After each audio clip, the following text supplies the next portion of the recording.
What's up, people? Good Wednesday afternoon now. Hope yours is going well. And we're going to do this a day late, but we're still going to do it, which works out pretty well. I don't really have a scheduled video on Wednesday anymore now that college football's done.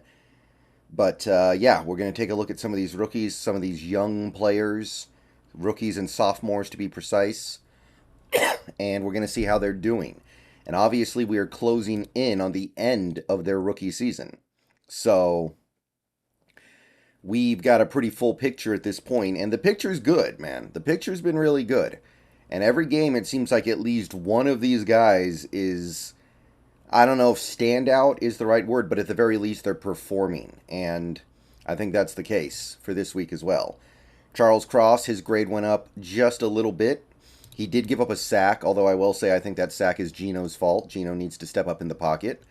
But he's now sitting at 7 sacks allowed on the season, which, given the fact that he's a left tackle who's played almost every snap outside of like kneel downs, I'm happy with that. He's allowed 46 pressures, which sounds like a lot, and to a certain extent it is. But when you really parse it through here, it's basically 3 a game. It's basically 3 pressures a game. And this is a relatively pass-happy team. So I can live with that. His run block grade went up a little bit to a 63.7, which is suitable, very suitable. And that was about it from Cross. Now, Lucas did not play, so we did get to see the 2 young backup tackles a little bit. Stone Forsythe played the whole game, and Jake Curhan played 6 snaps as a swing. So Stone Forsythe, we'll start with him, I guess.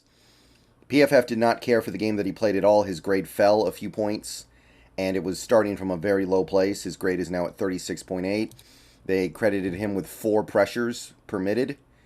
And for some reason, he didn't get docked with the sack, which I do think he allowed a sack. But maybe they're saying it was all Gino's fault, and therefore they're not going to give it to him. I don't know. It was a situation where I think Gino left the pocket, and Forsythe was doing his job. But overall, you can clearly see that according to PFF, Forsythe did not play a very good game. Not much to say there. He's playing out of position. At the end of the day, you get what you deserve when you play players out of position sometimes.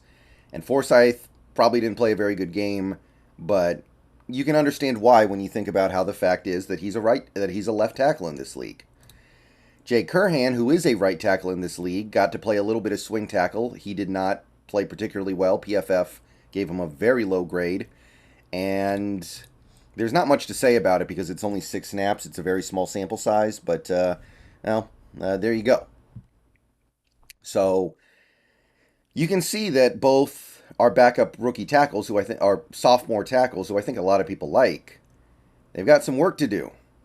They've got some real work to do.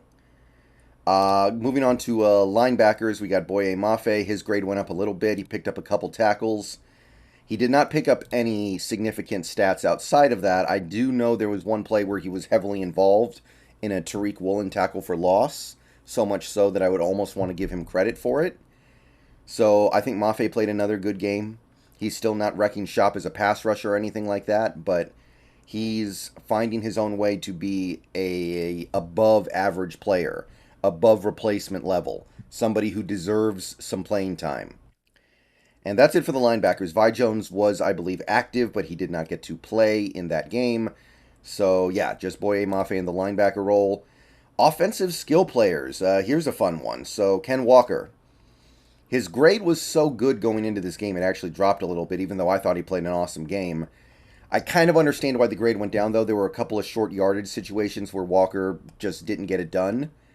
But you're talking about a guy who had, on a bad ankle, almost 150 yards from scrimmage. And he's right up close to about 1,100 yards from scrimmage. If he has a good game against the Rams, he can get up to 1,200 yards on the year. Maybe he'll get up to about 250 touches. Maybe he can get that 10th touchdown. We've got an exciting young player here.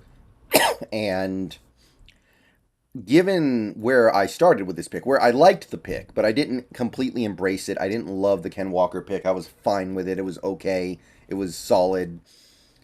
And quickly learning more about him as the offseason went on. And, like, it grew on me more and more and more.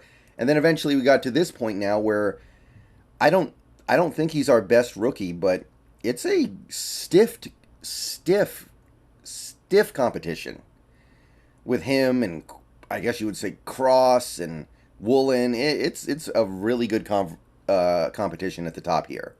So very exciting there. Derek Young actually got good playing time, but his PFF grade only moved zero point 0.1 in the positive. We're still not throwing him the ball. He's just blocking, and I guess he's doing an okay job blocking, but that's really all he gives us right now.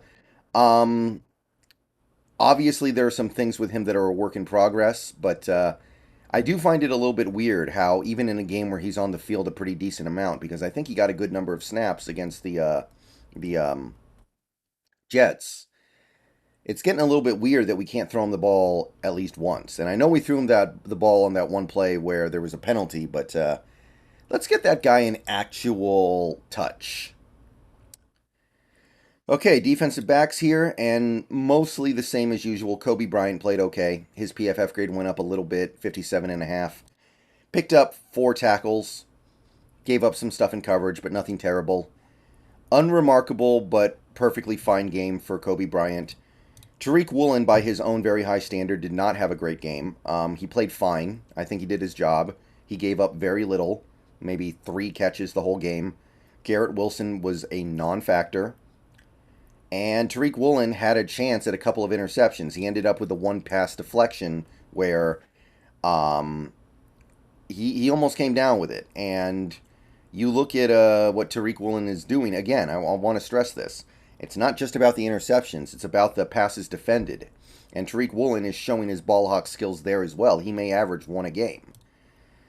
He picked up 7 tackles as well. I think he did a little bit of a better job tackling in this game. His QBR against is still really good on PFF. And he recovered a fumble too, really. He recovered a fumble. So, yeah. I mean, without that fumble recovery, that game might get a little dramatic at the end. Who knows? So, yeah, Tariq Woolen, I I don't know if he made up any ground in the race against Sauce Gardner on Sunday, but I know who I'd rather have going forward at this point. I know who I'd rather have. And at the end of the day, Rookie of the Year is just an award, and I'm not sweating it. So Joey Blunt, I believe, is going to be out for the season. I believe that's already been decided, so nothing there.